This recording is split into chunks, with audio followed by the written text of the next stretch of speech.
আসসালামু আলাইকুম, সবাইকে স্বাগতম জানাচ্ছি video editing with Premiere Pro এই কোর্সে।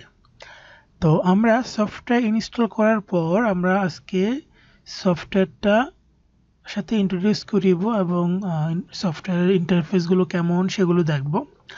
তো আপনার ইনস্টল করার পর আপনি যদি সার্চ করেন আপনার কম্পিউটারের সার্চ বারে প্রিমিয়ার প্রো, এই যে এরকম করে আপনার সফটওয়্যারটি দেখতে পাবেন, সাথে আপনার ভার্সনটি দেখতে পাবেন। সো আমারটা 2022-এর, সো কারোটা 19 হতে পারে, 14 হতে পারে, doesn't matter, but almost same. আপনার কম্পিউটারের কনফিগারেশন অনুযায়ী আপনি ইনস্টল করবেন, সেটা আগের ভিডিওতে গাইডলাইন দেওয়া হয়েছে। তো এই সফটওয়্যারটা ওপেন করার পর আপনি এরকম একটা ইন্টারফেস দেখতে পাবেন। এগুলো হচ্ছে আমার প্রিভিয়াস ডাটা। তো আমি এটাকে, যে ডান দিক থেকে দেখেন একটা ক্লোজ বাটন আছে, এটা ক্লোজ করে দেব। এবার আমি এরকম দেখতে পাবো, এরকম কালো স্ক্রিন এবং উপরে কিছু লেখা আছে, এতটুকু দেখতে পাবো। তো আমরা এই ফাইলে ক্লিক করে নিউতে ক্লিক করে একটা প্রজেক্ট নিব, প্রজেক্ট, এবং এইখানে আপনাকে কিছু অপশন দেখাবে বাই ডিফল্ট। সো এগুলো কিছুই না, জাস্ট আপনি ক্রিয়েটে ক্লিক করে ফেলবেন।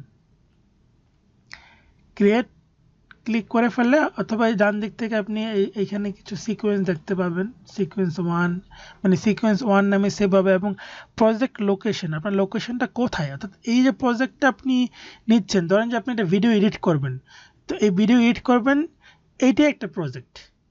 ধরেন যে আপনি কোথাও ঘুরতে গেছেন, সেখানে অনেকগুলো ভিডিও করেছেন, সেই ভিডিওগুলো আপনি এডিট করবেন, তাহলে সেটাই আপনার একটা প্রজেক্ট। তো এই প্রজেক্টের লোকেশনটা কোথায়, আপনি চাইলে এখান থেকে চুজ লোকেশনে ক্লিক করে আপনি আপনার নির্দিষ্ট একটা লোকেশন সিলেক্ট করে ফেলতে পারেন। যেমন আমি দিলাম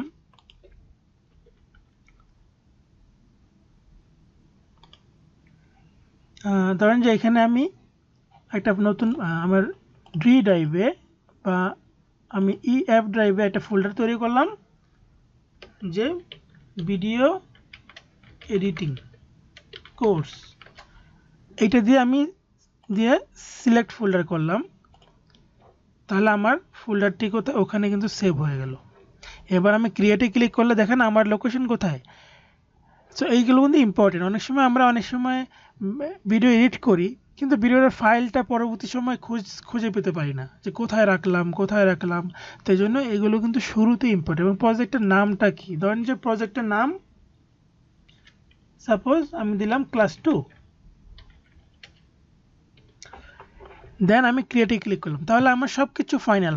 কোথায় ফাইলটা সেভ হবে, কি নামে সেভ হবে, সব কিছু কিন্তু আমার ফাইনাল হয়ে গেল। দেখেন উপরে আমার লোকেশনটা হচ্ছে এফ ড্রাইভে, ভিডিও এডিটিং কোর্স ফোল্ডারে, এবং ক্লাস 2 ডট পিআরপিআরওজে, মানে হচ্ছে প্রিমিয়ার প্রোর শর্টকাটের ভার্সনটা হচ্ছে, এই এক্সটেনশনটা হচ্ছে পিআরপিআরওজে।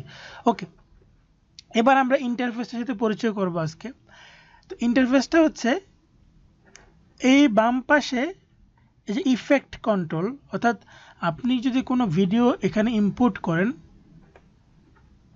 কোনো ভিডিও আনেন, তাহলে এখানে আপনি ইফেক্ট কন্ট্রোল অপশন দেখতে পাবেন, অর্থাৎ বিভিন্ন রকমের স্কেল কমানো, বাড়ানো, পজিশন চেঞ্জ করা, এই ধরনের অপশনগুলো তখন আপনি দেখতে পাবেন। এগুলো আমরা পরবর্তী লেসনেই দেখতে পাবো।